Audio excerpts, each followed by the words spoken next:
Welcome to Saints on Cinema. I am Tim Wilde, and there is Josh Edlow. Horrible reception on a cue. But today, start over. Let's do that again. Why? Because that was terrible. Let's do it again. No. Yeah. Do it again. No. I quit the show. That's it. Fine. Creative differences. Okay. Ready? Okay. Welcome to Saints on Cinema. Sorry, let me do that one more time. Oh, but nope. Fine. Go ahead. Go ahead. No. Go ahead. I'm not doing it again. I've welcomed them to Saints on Cinema. Are you going to introduce yourself, Josh, or are you just going to be a jerk and hang your head down? I'm Josh Edlow. Okay, well, that's going in tonight. We have a couple things to talk about.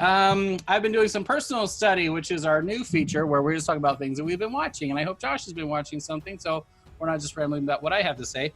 And then we have some revelations that we're going to do on some trailers that came out last week. I don't know how excited I am about that. And then I am going to get into my grievances about the movie Maleficent as the next one comes out this week. Oh, brace yourself. This one's going to be ridiculous. Yeah. It's I've had this conversation with many people outside of the show. I've never put it on the show, and I wanted to get it all out before they try to retcon some of my concerns in the new one. So we're going to save that for a minute for then. But first, how you been, Josh? I have been just great. And I have been watching new stuff. And what have you been watching? I just recently watched. Well, I started watching El Camino on Netflix, which is the Breaking Bad. I don't know if it's a spin-off or sequel, what you'd call it. It follows Jesse Pinkman. I've only gotten through about half of it so far. I thought it was a movie. It is. It's a movie. You got halfway through a movie? Yeah. I got about an hour of the way through the movie, and then I got really tired, and I didn't want to fall asleep watching it. I wanted to actually pay attention to it. And so far, I'm kind of iffy on it. And were you did you watch Breaking Bad? Yeah. All of it? Yeah. I didn't know that. Yeah. I didn't get through it. Girl I was dating at the time when it came out, she right when it ended asked me to watch like an episode with her to see if I liked it because she was way into it, and I didn't like it. It was good, but it was just too. I have a hard time with drugs. I don't mean I have a hard time with drugs. I've never done drugs, but I'm just saying I have a I have a hard time. Professional. This is personal study. Yeah, I have a hard time with drug. I just have issues with that kind of content if it's too much, and it was pretty bad. I saw one where a guy OD'd, and I was like, "This is dramatic." You know what I'm talking about. The whole show is about a guy selling meth. So yeah, it would be a lot of drugs. Yeah. Sure. Fantastically done. In fact, I was just flipping through a magazine today at Barnes & Noble, and it had the top 100 TV shows of all time, and Breaking Bad was like number 2 or 3, if I remember. Sopranos at the top. It's up there. Yeah. Sopranos was number 1? I think so, yeah. Who was The Walking Dead? I didn't flip through. I might buy the issue, and we can go through it one day. Anyway, okay, so you watched that spin-off, and you were halfway through it. You want to report on it when you finish it? Yeah, probably. But what I did see for the first time this last weekend was Toy Story 4. Okay. I haven't seen it. But go ahead. So I thought it was enjoyable. Spoilers. Are you going to spoil? I won't spoil anything. All right. I'll just simply say I thought that it was funny. I thought that it was entertaining. I enjoyed the movie, but it definitely wasn't as good as the first 3. And really? Yeah. I didn't think so. I thought there were some good parts to it. I did like the return of Bo Peep, which I don't think that's a spoiler for anybody. So there was that, and generally I thought it was funny. It had its good lines. Kevin Smith just did a tweet about that where he said he just watched it. He was like bawling, and he like was yelling at it. But I've heard a lot of people say that it was maybe the best one they thought. No, I don't think so. I mean, I thought it was good. It was definitely entertaining. I thought that they did a good job with it. I was really worried when they were coming out with the 4th one because the 3rd one was such a great ending. And I thought they did very good with it for being clearly a money grab. But, I mean... You felt it was a money grab? Well, it clearly was a money grab. I mean, they ended it so perfectly. You would only do that if you just knew there was a ton of money there. There's not really much more story to tell. They did tell a story. It felt kind of to me like a little bit of a spin-off of a story because it was really more about Woody and Bo Peep than it was like their connection to the kid, even though the kid was a part of it. Andy's his name. Huh? Andy's his name. No, he's not with Andy anymore. They're not with Andy anymore. Oh yeah, they sold him to a It's the third one. It starts with a B. I can't even remember her name. But anyway, so yeah, that's that was that. And the spork was funny. The spork that they. That's Keanu Reeves, right? I don't know. Maybe I don't know who the voice was. Oh my gosh, do you pay attention to anything? I was paying attention. I thought it was a good movie. All right. Well, you can follow plot, so I'll give you that. I never saw the third one. Didn't see this one because I don't have a girlfriend right now. So I may want to help me like get through those kind of things when I need to cry too much. And I'm a big wuss with stuff like that. Wow, you need a girlfriend to watch Toy Story 3 and 4? Yeah, from everything I heard. Okay. It was fortunate I was still married when I saw Up. That would have been a huge ambush. That would have been horrible. Anyway. Oh man, so that's what I've watched this week, and I did rewatch Spider-Man: Far From Home, which I still think is an excellent movie. Excellent. Yes. Where is it on your Spider-Man list? You weren't in that episode, but top 7. How far does it rank up? Don't give me your list, but how high?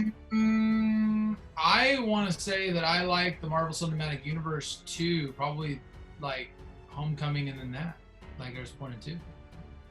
1 and 2. Maybe 2 and 3 from the original Spider-Man with Tobey Maguire. The first movie is number 1? I think so, yeah. Wow. Oh, that's an interesting discussion for another time. Is that the one where he actually kisses MJ? He kissed her in every movie. Upside Down, the famous one? Yeah. Yeah. I like that one. Not because of that. Because it was like super hot. That movie generally I thought was really well done. It was really well done. You should watch my video because you weren't in that episode. Yeah, maybe. I'll get around to it. It's a long one. All right. Let our fans do all of that. Anything else? I'm eating a cashew right now. That's fantastic. Yep. But we're all here to watch you have a cashew. Well, it's amazing. This episode is brought to you in part by, not at all, by Arby's. And Mellow Yellow. All right.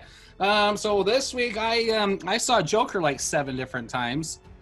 I watched it opening night, loved it. Came back to do my review with Zach. Sorry you missed out on that because you're on the fence about how you feel about that one, but so good. I went to it the second time before we did that review, and I was taking a lot of notes, and I loved the things I wrote down. So I wanted to see it a third time with Lance. Lance actually liked it, by the way. We posted that on Facebook. But he, as snobby and impossible to impress as he is, he actually liked it.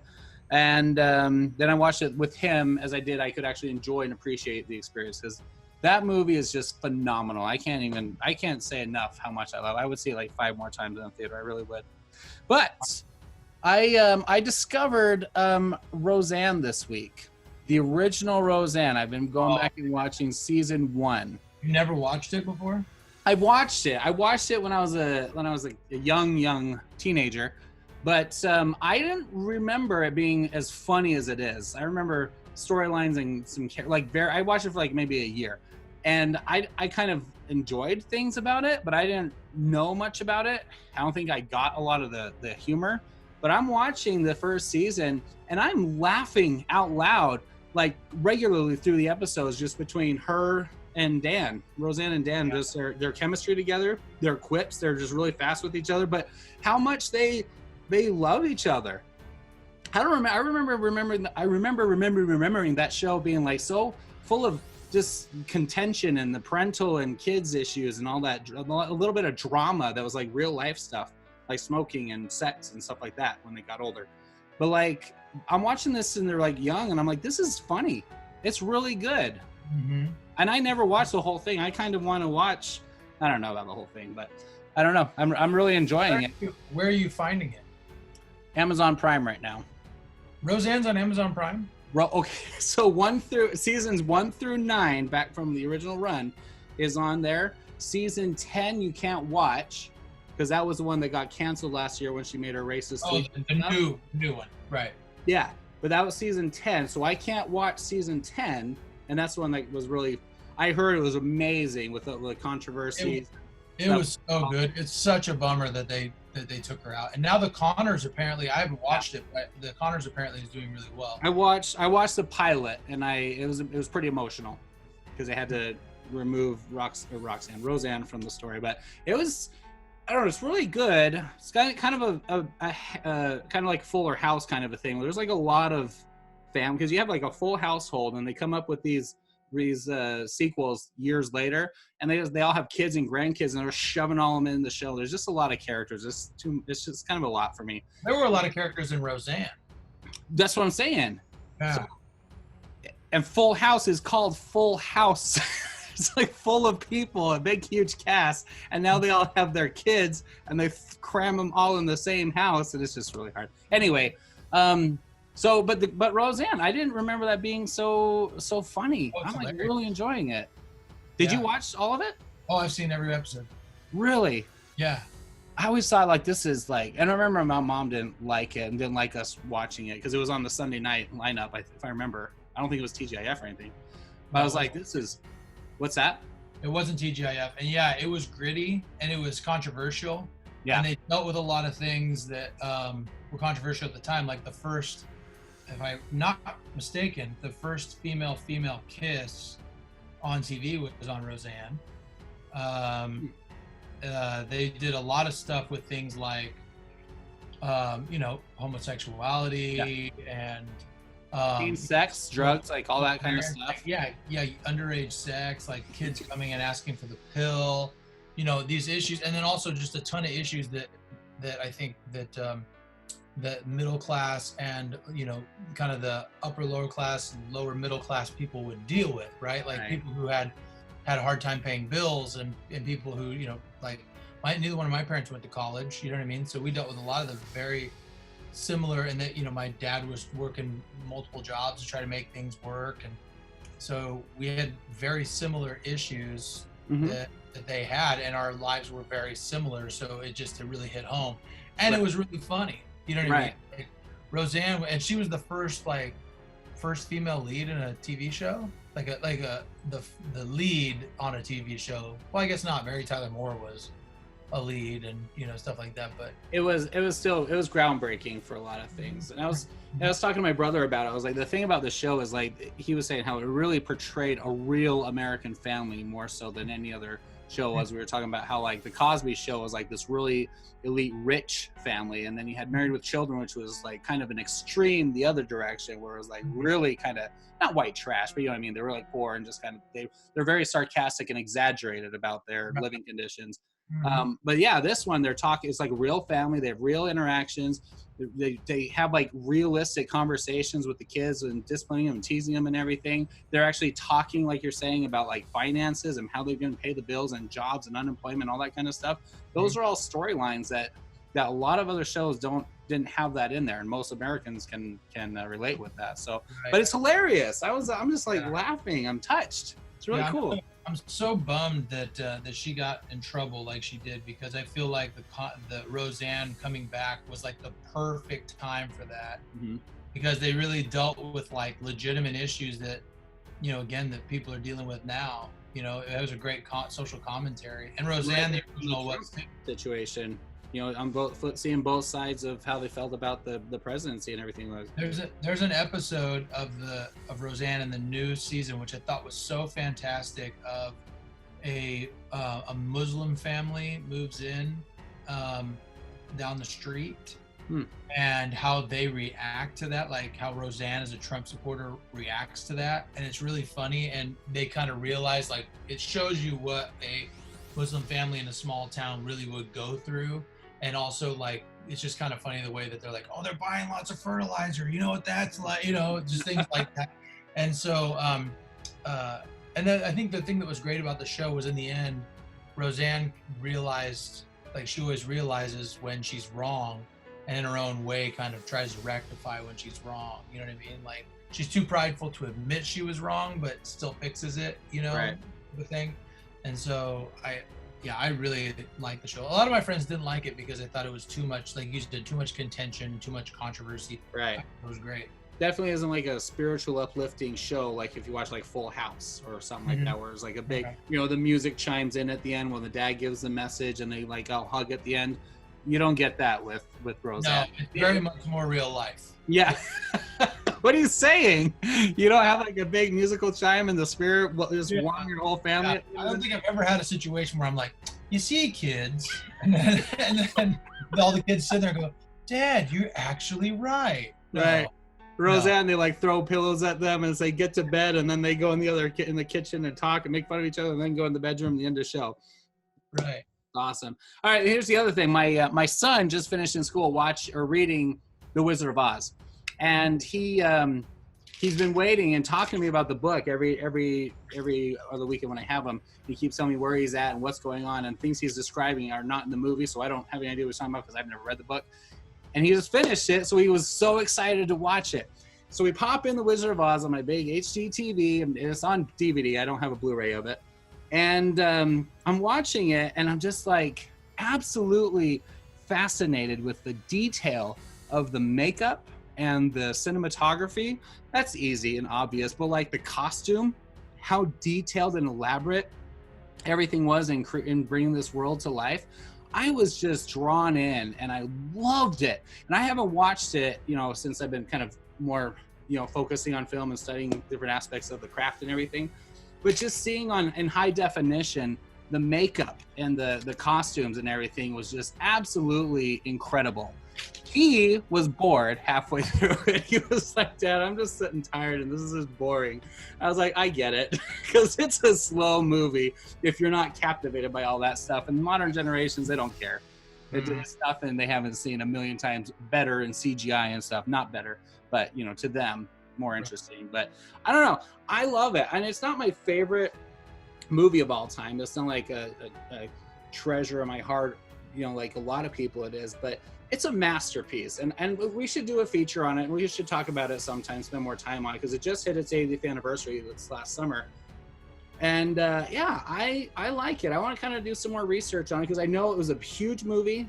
It came out in 39, I think, and it came out, we talked about it in my film class. We were talking about Stagecoach and Gone with the Wind, some other big ones that came out that year, but I was like, it's a masterpiece. And when you think how young filmmaking was at the time, it's incredible. He was bored, and I get that. But so that movie, I wouldn't say it's my favorite movie either, but it does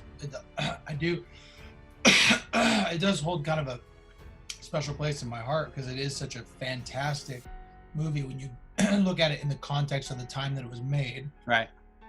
And also the contrast of that was the time when color film was just starting, so going from that black and white to color in the Land of Oz. Yeah. I'm imagining back then it was like similar to the first time you see the dinosaurs in Jurassic Park. You know what I mean? Like we're like, right. Whoa, you know, I mean, and also just all of the characters were so well done. You know what I mean? They all just did such a good job. You know you've done a good job on it when you can't imagine anybody else playing the same character. You know what I mean? Like I can't imagine anyone playing Dorothy by Judy Garland. Like right. Never. You know what I mean? And same with the Scarecrow, the Cowardly Lion, like all of them. You know? And I was reading this morning I was reading through, I just bought a magazine. It was like the 80th anniversary and stuff. It was a Life magazine. The current issue was talking about the movie, and it gave some of the background of some of the character casting and the shuffling that everyone did, how they were cast for different parts. And the Tin Man was moved because he was allergic to the makeup, all that stuff. But Shirley Temple was supposed to be Dorothy. I don't know if I can see that being like entertaining, but I think she was too big, and I don't see her being the right flavor. I can see her singing the songs and stuff. I can't see her, it would turn into a Shirley Temple movie. You know, right. If you think about The Wizard of Oz, I don't think about Dorothy by herself. If it was Shirley Temple, I would think of it as a Shirley Temple movie. You know what I mean? Yeah. I think it was a perfect blend where Judy Garland just mixed in with the cast so well that when the four of them are on the road and dancing, you see the four of them, not Shirley Temple and a few cartoon characters. You know what I mean? Right. No, and I think that's actually a good point. Is that I know Shirley Temple movies. I can maybe think of one, like the name of one. You know what I mean? Like Bright Eyes, I think, is like the only one I've ever. I don't even know why I know that. You know what I mean? Like, you just know they're Shirley Temple movies, and you've seen them, but you don't. They're all really, the same. It feels like. Yeah, you don't really remember any of them. You just know they're Shirley Temple movies, whereas The Wizard of Oz stands on its own and stands the test of time. I actually, because of the 80th anniversary, it just came out with a steelbook edition at Best Buy, 4K, and I've pre-ordered it. It comes out a couple days before Halloween, because I love the movie. And also, a little tidbit, not everybody knows this, especially in our LDS community. The best thing to do is to watch it with Pink Floyd's Dark Side of the Moon, which I love doing, because if you play the disc, it used to be the record, but now if you play the disc at the third Lion's Roar of the MGM insignia at the beginning, the soundtrack seems to mirror what's going on in The Wizard of Oz, and it's pretty fascinating. So I've heard about this since I was a kid. You've actually done that? I've done it multiple times. Yeah. Wow. When I did it one time in high school, and I thought it was amazing, and a lot of us did in that context. So were you stoned, Josh? Be honest. So we'll just say in that context, at that time, it was amazing. And so so anytime I had new people come, like, you gotta watch this, and we would do it, and it was amazing. Have you researched it? Was that done deliberately, or is that just something? No, it's never been admitted. It's never been admitted one way or the other. Yeah. No one knows if it actually happened on purpose or not, but it seems to look like it did. Like when you watch it, you're like, wow, that's pretty dead on. Interesting. I don't know. I just, after I watched through it with my son, he went to bed, and I kind of wanted to start over with the commentary, because it has a bunch of the historians and archived interviews and stuff with some of the cast and things. So that's the next approach I want to do with it. But Wizard of Oz, it's really fun. I remember when it came out in the theater for gosh, I was in high school, so like what, a 50th, 60th anniversary or something, 70th, I don't know. But it came out, it was right when the DVD, no, before DVD. It was a special edition. It came out. Was that laser disc? No, but it came out in the theaters in 1997, I think. In the theaters for a little while, and I went with my buddy Matt. We went to go see it in the theater, and it was just him and I, because we just were so excited to see it on the big screen. Mostly because we wanted to watch for the Munchkin that hung himself in the background. And we've all heard about that. Yeah. I can say, seeing it on the big screen, ever since I saw it, then it was very clear that's not what it was. Right. And I had to tell my son about that, and on my HD, it's so obvious it's the bird, and he was like, he couldn't understand why this myth was such a big deal, and I was trying to tell him how everyone had this conspiracy theory about it. But anyway, see on the big screen in a theater full of kids, me and my buddies, it felt like just a couple of creeps watching The Wizard of Oz with a bunch of families. It was funny. But anyway, awesome experience. Wizard of Oz is great. I'll tell you a story about a re-release of a movie. Okay. That in 1998, I went and saw Grease for the first time in the theater. That's when the Rydell edition came out. Yeah, I don't know what edition it was. I know that I was with a cute girl, and she wanted to go see it, and I was like, sure. Never seen it, and I saw it, and it was good. I was surprised. I liked it. So you were on a first date with a girl watching a movie with an attempted date rape in the theater, in the movie? So to be fair, we did not go to that movie first. We just continued the date. And she was like, I want to go to a movie. And I was like, okay, what do you want to see? And she said, I want to see Grease. And I'm like, that's weird, but okay. And it's weird. Every girl in my high school loved that movie. Every girl.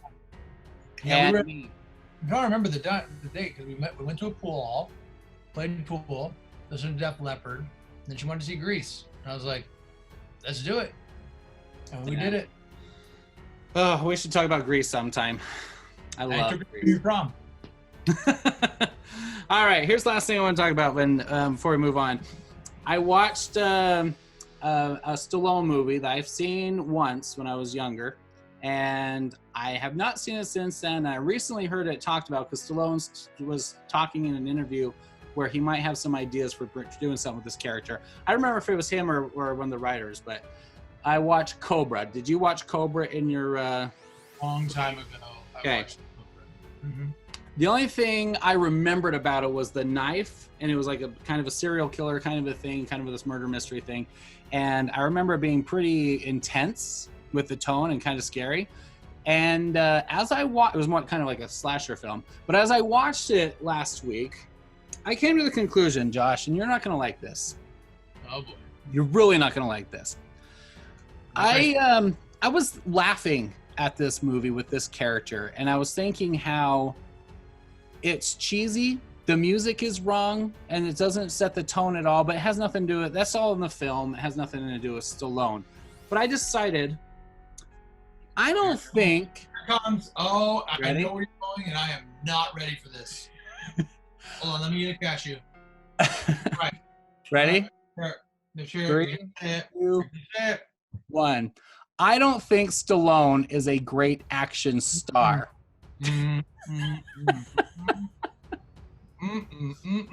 Now let me explain. I love Rocky, and he can play Rocky. He can do everything physical with Rocky. He can do everything emotionally with Rocky.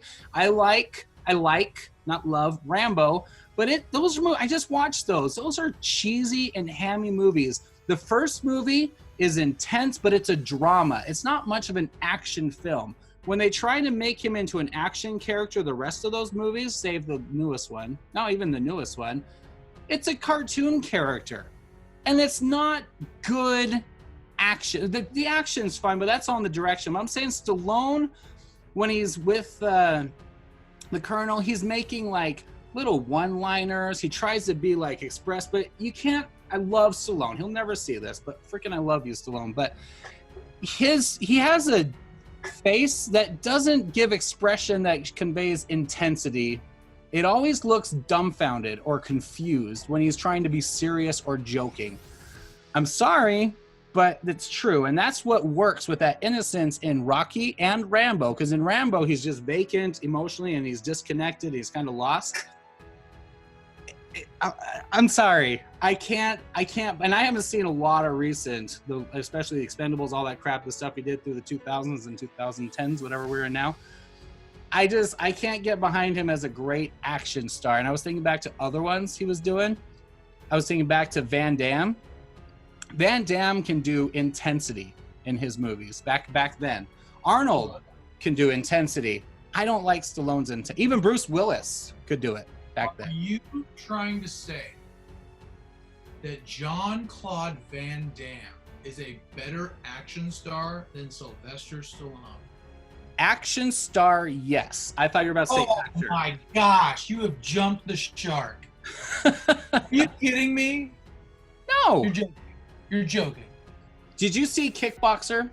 Yeah. That was one of his earliest movies. Do you remember in Kickboxer how in the last fight, how torn up and emotionally he was? They raped his girlfriend. They just told him that before the last fight. He's all cut up and bleeding and everything. He has to get back in there because they have his brother held and everything. It's intense. And he has kind of a goofy face in a lot of his movies. And he can't pull off, realistic comedy where you like. I mean, he's funny because you're laughing with Van Damme. Just like you're laughing with Rambo and he's telling his jokes. But it's hard for me to connect with them like as in a serious tone when they're doing that. And Van Damme doesn't do that in the serious movies. Hard Target is a pretty serious movie. And I don't know. Target. Yeah. I'm not saying it's a better movie. I do happen to think it's a really good movie. I'm not doing a comparison of anything. And I would say I love First Blood better than any Van Damme movie. But again, he's not playing an action star. You know what the lamest part of Rambo First Blood is? It's not called Rambo First Blood. But the dumbest part is once he gets into town, he's just shooting everything up because he has that stupid, goofy expression on his face. And it's just kind of random violence. It's not the intensity like when he's stalking the sheriff's men in the beginning. You know what I mean? I'm just saying, those movies have more intensity and I can believe them. Even Commando, you're going to hate this. Commando with all the cheesy, horrible one-liners that Schwarzenegger is saying, I can get behind the intensity of that when he's trying to figure out his daughter and fall and track down and save her. Or Predator, the intensity when everything gets real for him, it's phenomenal. And he can pull off intensity. Stallone can't. Oh, you are just ridiculous. I'm not. Rambo is fantastic. Cobra, yeah, okay, but at the time was a good movie. Okay, you're looking at it in a lens now. Now it's kind of ridiculous. I'm not talking about the film. Have you seen Tango and Cash? Yeah, again, it's not intense. It's. I love that movie. I love it. Comedy. That's more of a comedy. It is. Yeah. And again, he even when he's in jail and stuff, doing little zingers and one-liners, and he's kind of the straight man between the two of them. I almost said Russell Crowe. Kurt Russell's playing kind of the zangy one, but like, I don't feel that same tension. Kind of, but that movie's not trying. I don't know. It actually is trying to be tense. I don't think it pulls it off. I love that movie. Yeah, I mean, Arnold had all sorts of intensity in Twins and Kindergarten Cop. Again, I'm not talking about full careers. Name when you think Stallone had really good intensity. I think he did in Rambo. In the first one, but not during action scene. I'm saying he could be intense in certain parts, but not most of his parts. Because he doesn't have that range emotionally, I don't think. Well, he does emotionally. Rocky Balboa, the last fight of Rocky 3, Rocky 4. I already said I like the Rocky movies, but he's playing a vacant, kind of a dumb character. Not a dumb character, but you know what I mean. No, I don't think so. I think there's some serious intensity in Rocky 3 in that last fight. And I think there's some that's him getting in the face of Clubber Lang trying to get him pissed off. And I think there's some serious intensity in Rocky 2, which you probably haven't watched in like forever. I watched it a couple months ago, or a few months ago. It's on Netflix right now, by the way. All the Rocky movies. I have them all. I think them all too. I watch one once a month. I know you do. I'm just saying, I came to that conclusion. I started thinking back to all the three of their careers. Dude, I gotta tell you gotta go talk to your bishop about this. Gotta repent. I don't know. I thought back to his big hits in the 80s and early 90s. Yeah. I don't know what's happened here, but you need to repent. I don't know. I love him. I think he's a good actor. I just don't think he pulls off. I can't think of a good or action movie where Stallone is doing really intense stuff with action. It's all cartoon. Predator was not a cartoony movie. Every Rambo or every Stallone movie feels like it's a cartoon. How long has it been since you've seen Over the Top? Okay, so I've never watched Over the Top. I've seen the ending. Oh, come on! How can you even call yourself a Stallone fan? You haven't seen Over the Top. Okay. I'll watch it, but that's not. You want me to watch that? Is that your challenge? I'll watch that and I'll report back about his intense action sequences. Okay, he's not bringing that. But you saved me saying. It's actually really dumb. But I've seen the ending. That's what makes it so great, is how dumb it is. It's like I know, and he's fun to watch. He's so charismatic. I love Stallone. I just don't think he's a good action star. Because I was watching this show thinking I remember this being so intense and creepy and chilling. And he has the cool submachine gun, and sunglasses, stuff. This is gonna be awesome. I was like, this is ridiculous. We're watching things in the context of being in the 2010s, though. Back in the 80s, it was intense. It was, because I remember feeling that. But even like Demolition Man, it's not intense. It's just they're cartoon characters. Yeah. So again, I agree with you that Stallone's like wheelhouse when action is more like comedy action, bringing in comic relief in the action. That's what I'm saying. Yeah, I think that's true, and I think there's a place for that. And I think that if I had to choose, if I had a movie like that, I think he would be better at it than Arnold. And Arnold is better for the more straight intensity. So if you even try to say that you think Arnold would be better at a comic thing, because I mean, Arnold's got comedy, but really you're laughing at him because he sounds so stupid. No. When he's in Terminator, I am not laughing at his accent and that he can barely speak. But you're not even really laughing in Terminator. You're right. No, because he's playing into. I'm saying if you have a movie where it calls for like a comic Commando. Like a comic He's dead on in Commando, dropping his one-liners in the middle of pretty intense and graphic action that I can believe. So, but I think if I had to choose between the two, I think Sylvester Stallone wins out in those. I think the Demolition Man is so much better than Commando when it comes to the comedy aspect of it. I love Demolition Man. It's what I think. I think it's a sleeper that doesn't get enough play because it's so ahead of its time. I agree with that. But now we changed tracks. So now we're talking about him accepting that he is a cartoon character, action hero. I wouldn't say he's a cartoon character. I'd just say he's a different type of action hero than what you're expecting. Like I think that he would have been better in Last Action Hero than Arnold Schwarzenegger. Well, I hated that movie, but of course that was a cartoon character.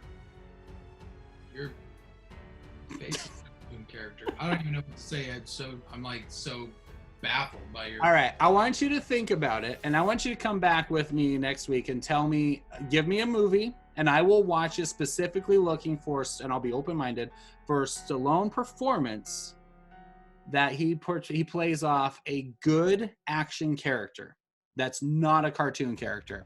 And we'll put that in the Facebook group. If anyone else can come up with suggestions, I will take the challenge because I love Stallone. I don't want him to be looked at this way by me, but I'm just saying all the other action stars of the 80s, he's kind of ridiculous. He's a great actor, but he's kind of ridiculous. Anyway, thought I'd share that little piece of my my heart with you there. But Stallone, love him. Yes, I would really appreciate it if you would comment to Tim and tell him how much of a blasphemer he is right now. Yeah. See, I don't know. Maybe I don't know. I don't know if people would really. I don't even know. I was really trying to explain. So. I don't know why it's anymore with you. All right. Moving on. Okay, so we had a couple of trailers that we were going to talk about, but Josh didn't do his homework and didn't watch them. So if Josh can wake up. Okay. First of all, got to mention Cobra Kai has a comic book out now. Did you get it or not yet? Not yet. I had it ordered because they didn't have any at my local comic book store, but I ordered one and I'm picking it up tomorrow. Okay. I think this is worth a discussing Cobra Kai episode when this comes out because I had a few things that I thought of in this, and you are particularly going to enjoy it, especially pending our last conversation, talk about your buddy Stallone. Not gonna spoil anything, but there's some good Cobra Kai flavor in there. It's really good. The dialogue and the writing is really good. But read it. We're gonna come back and talk about it. I think it merits a conversation with some things that come out, just like any of the episodes. But let's talk about Maleficent.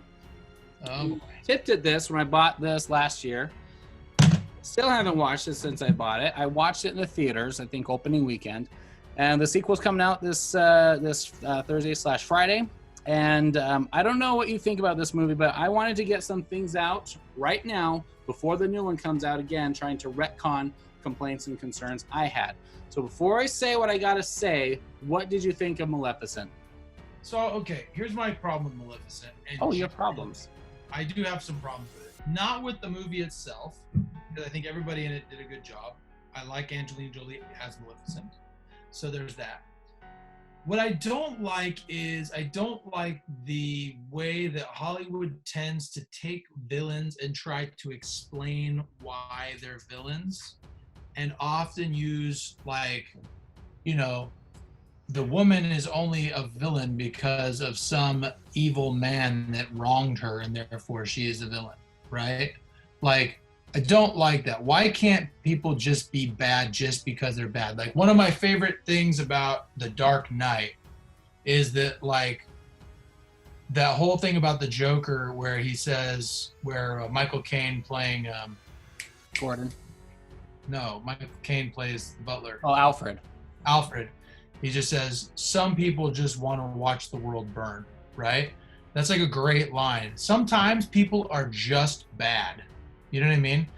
And I don't understand why they had to make Maleficent her reasoning for being bad was that she somehow fell in love with a different species of prince, and the different species took her horns that we never even really knew she had, and all of a sudden she's bad.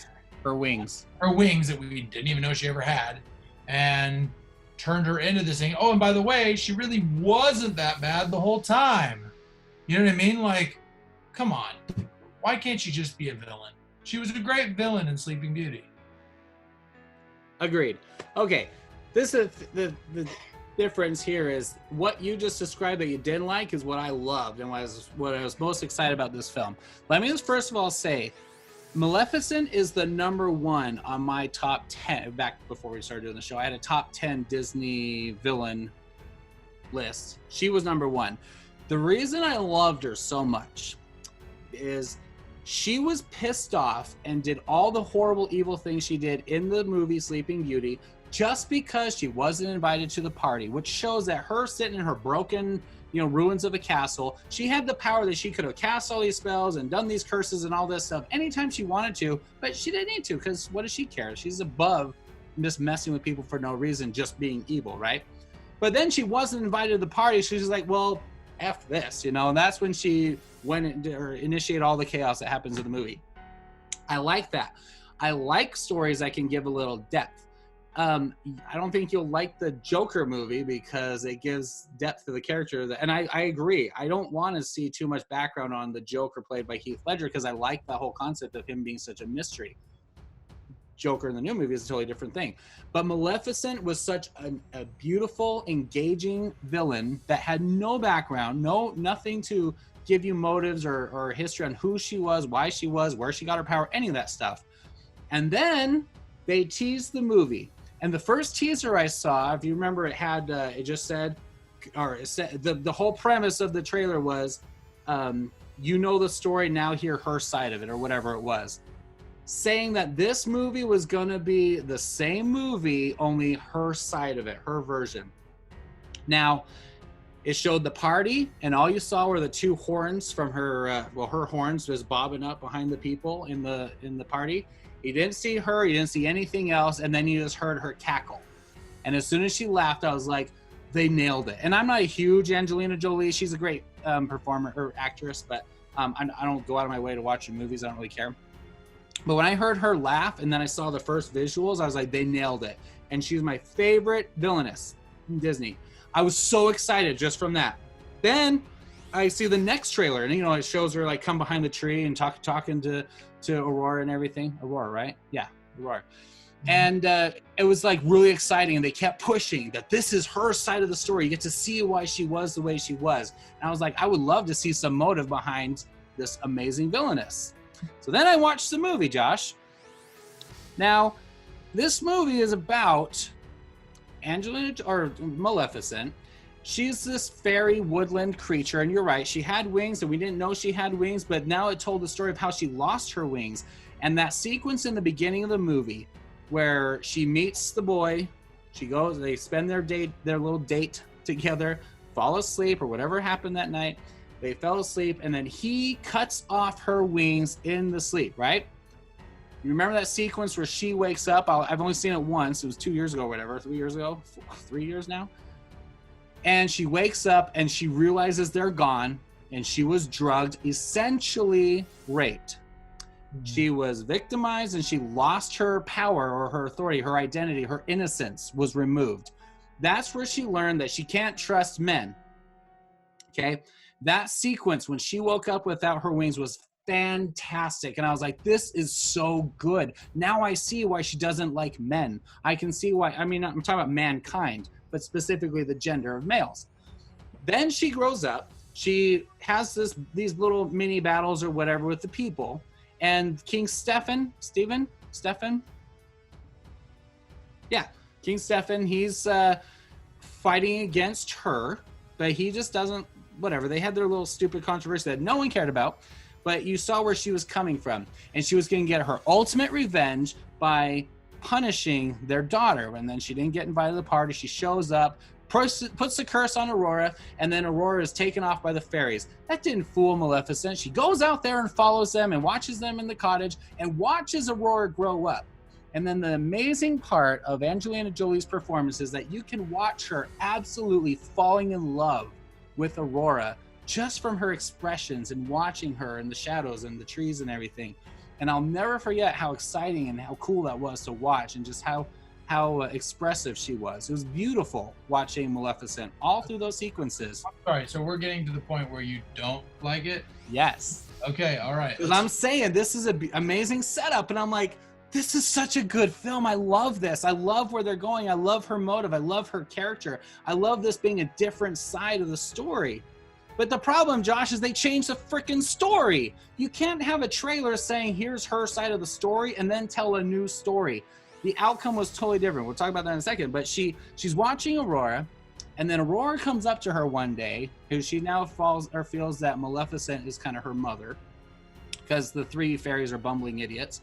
And she goes up to her and she tells her that she met a boy in the forest.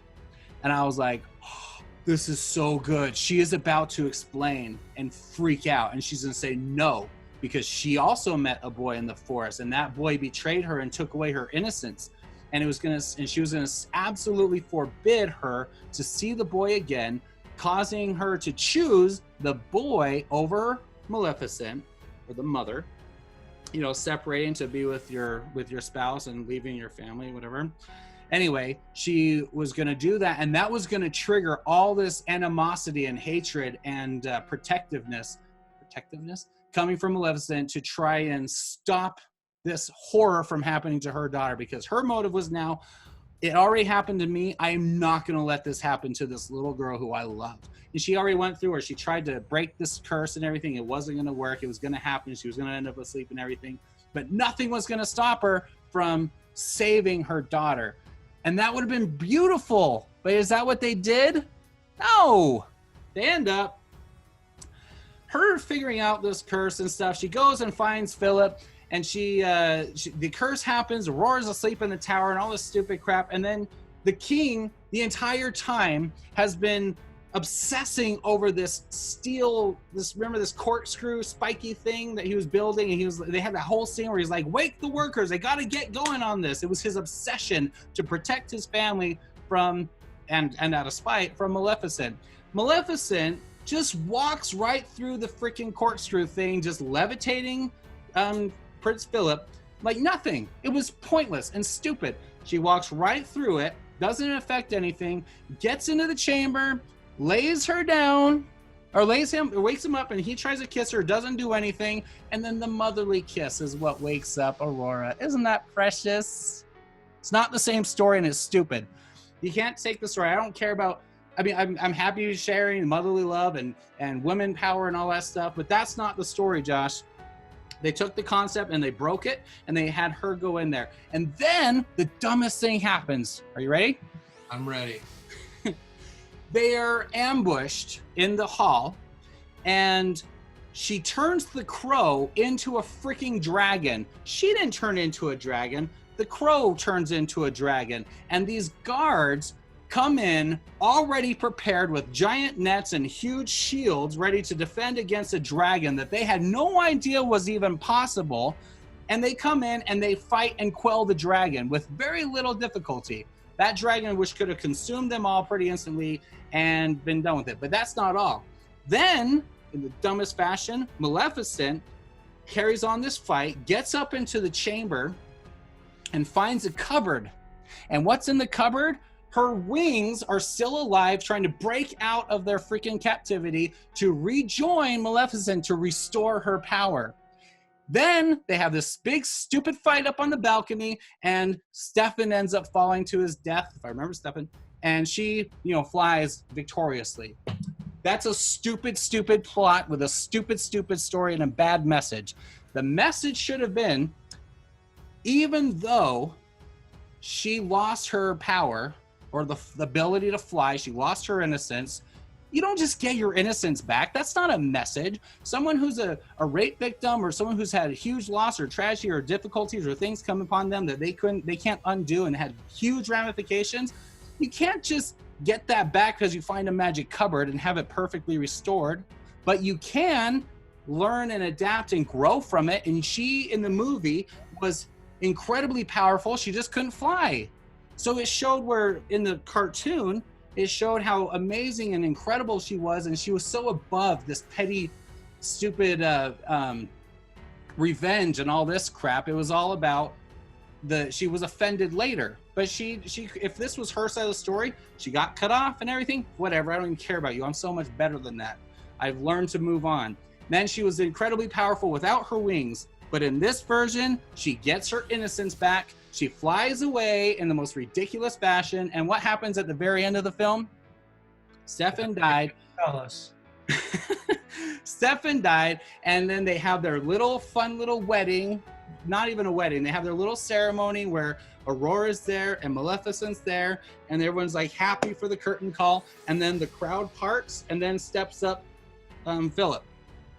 Why is he there? Because this movie tells us that men are good for nothing except for self-destruction and breeding. Because he doesn't even have a line. He just walks up, and then Maleficent flies away and has this big soaring little adventure through the woods for his big cinematic ending, leaving Aurora and her boy slave in the woods. Well, to be fair, it is Maleficent, so I mean, I guess it would follow Maleficent.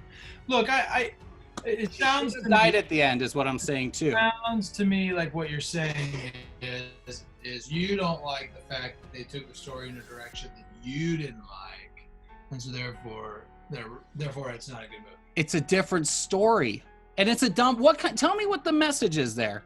How is that a good message?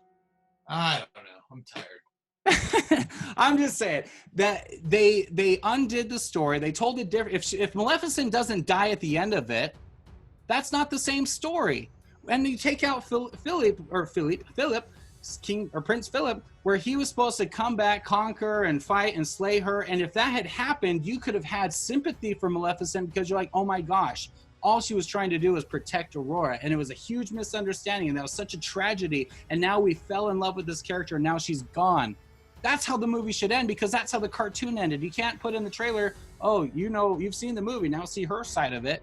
If you're going to completely tell a different story with a different outcome and everything else is irrelevant, everything that you already knew. And the other thing, by the way, in a movie where you have a king who's obsessed about something as a huge weapon that's going to kill your hero, that's how they should die. He shouldn't have died by falling off a balcony. He should have died tangled up in that freaking corkscrew thing. Just like, what's his name? The guy in Rogue One being blasted by the Death Star ray. They shot him directly in the tower and killed him. Whatever his name, Krennic. Anyway, I'm just saying, it was so good. 2/3, and then they completely dropped the ball, rechanged the story, not because it had to be my story. It had to be its own story. And then just had a very dissatisfying and pointless message. And I'm sorry, anyone I've talked to has not been able to defend that ending. Other than, oh, look, she flew away and we can have Angelina Jolie just beautifully in the sky soaring. Sorry, it's not an engaging story. Hashtag worth it. So now it felt like in the sequel, it feels like they're retconning some of that. I don't saw the first 2 or once because I don't watch second or third trailers anymore. But I'm gonna watch it this weekend, and I'm gonna come back and report, tell you what I think. But I'm just saying, the first one, they dropped the ball and they ruined what was already being set up as a beautiful movie. Why? Because Lord of the Rings was huge and Narnia was huge. You have to have big action battles and everything, and that's what they had to focus on. But it's terrible, terrible, terrible. And also women power. Every movie has to just regurgitate women power, where you just don't need Prince Philip to do anything. Well, you don't have to mansplain us, Tim. Just saying. So that's my chastisement of Maleficent. So I don't really have that big of a problem with Maleficent, but I don't have a passion for it like you do, though I do find it strange that a 40-year-old man would have a passion for a children's movie. But she's amazing. Maleficent is such a cool character. Why don't you marry her? I would love to. It's Angelina Jolie, man. But she was fantastic. It has nothing to do with performance or CGI or anything like that. Everything was really good, especially Angelina Jolie. But sorry, they twisted up the story and kind of tripped on themselves, and they just wanted to put out some propaganda, just like Aladdin. Felt just like Aladdin. Anyway, that's my that's the chastisement of Maleficent. So everyone I've talked to about this has disagreed with me, but no one has given me a good reason why it went the way it did, other than like, I just want it to be the same. There's the challenge for our listeners. If you actually get watchers, I suppose. If you get all the way to the end of this video and Tim's rant, please comment below and tell him how wrong he is, because he clearly is, because it's not my opinion. So. All right. Well, I think that's our show for tonight, because Josh is nodding off, and I ran out of 3x5 cards, so we're done. Anything else you want to say? No, just happy to be back. This is my second video. We'll see if either of them actually make it to air, because Tim tends to not put me on the air anymore. So put me on the lost episodes. You know, but I do want to say that I am on the fence about Joker. We've talked about my stance on R-rated movies a little bit on here, that I don't watch them. I've made very rare exceptions over the last probably 20-ish years, 19 years. And this is one where I'm really considering making an exception because it's such a fantastic film. And I have read all the parental guides or whatever about what's in them. And I feel comfortable with what's in there as far as a few F words and a few bloody sequences. That's what I've heard. And so anyway, I'm very fascinated because I've heard that it's kind of a social commentary. Don't spoil anything. Heard it's a social commentary, which I'm interested in how they would use Joker to do that. Joker happens to be my favorite comic book villain, so that's something. And also the fact that I think I might have said this before, maybe I didn't. I don't know if we've actually talked about this in one of these videos, but I remember when I heard they were making Joker, I was like, why? Heath Ledger is so amazing, they're never going to do anything. And then I heard Joaquin Phoenix, I was like, oh, well, he actually might be able to do a pretty good thing. And I've heard that he was fantastic in it. And so, because anything Joaquin Phoenix has done, I've loved. I mean, him and Walk the Line was fantastic. I mean, every movie he's made has been good. So, did you see Gladiator? That was like right after your mission, but it was right before my mission. Right before. It was right before. And he was great in that too. In fact, that was the last. I'll tell you the story. So I remember I was going on my mission, and I remember sitting on my couch and saying, my friend Jeanette was there with me, and Jeanette and I were watching TV, and I looked over at her, and she's not a member of the church, and I said, I really should stop watching R-rated movies. And then I had just said that, and I saw the trailer for the first time, and it was like Kid Rock music and like football players like smashing into each other, and then gladiators fighting this giant lion comes jumping at the guy. And I was like, after I see that one, right? And so I went and I was like, that's going to be my last hurrah. And so I think Jeanette actually went with me to see Gladiator. And that was the last R-rated movie I saw before my mission. And then since then, I've only seen two. I saw Passion of the Christ, and I saw American Soldier. Those are the only two movies that I made exceptions for. And I fear that Joker may be the next one that I make an exception for, because I've heard it's just a fantastic film and a great social commentary. Nothing to fear. And Zach, when we did our review, I don't remember exactly the words he said, but Zach said, Zach Marsh, that he would put this on his top 10 movies or whatever that everyone has to see. Mm-hmm. Which is, for me, that's or whatever he said, maybe top 20. I don't remember. But he was saying that it was like an important movie to watch. Right. I think it's an amazing movie. I'm not going to do a review right here, but I'll say this though, as far as the balancing and deciding on the rated R factor, a lot of people have used the word disturbing talking about this movie. I didn't feel it was disturbing. I've seen it 3 times now. I want to see it again, but it's I don't feel like it was anything disturbed me, mostly because I knew what I was getting into, because it's a film about the freaking Joker. So I didn't watch it, and it was intense, and I'm chilled, and there's scenes that you're just like on the edge of your seat and you're just waiting for him to snap because you know who it is. But I was never like disturbed by it. But maybe it's just a different thought about the mentality of the characters. So I think I like that you brought up the idea that it's like an important film, right? Because there are some movies out there that I feel I want my kids to one day see. Like, I want them to see Saving Private Ryan. I want them to see Schindler's List. Both of those movies are R-rated, right? Now, those have historical context. The Joker doesn't. You know what I mean? But there are just some movies where it's like you have to see it at some point. And,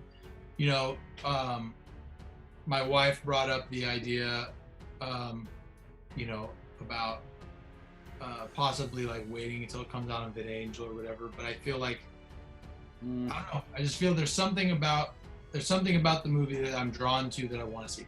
So anyhow, that's I guess the last thing I'll say is we'll see next time if I've seen it or not, and maybe I'll drop a little line about it if I decide to see it. But it's something I'm really. I mean, it's obviously important to me if I'm really taking this streak, and I'm going to make an exception for it. You know what I mean? So you know, it has my full endorsement. I gave it a 10 out of 10. Yeah, well, we all know how I feel about taking your advice. So, all right, fair enough. All right, well, we will see you guys next week. We're going to kind of clean up some of. I'll get the webcam set up back, and we get some better audio on Josh's side. But anyway, if you watched through all this whole thing, thanks for watching. And I have been Tim Wild. This has been. I am Josh Edlow. Bill is Josh Edlow, and we'll catch you next time on Saints on Cinema. Thanks for watching, guys.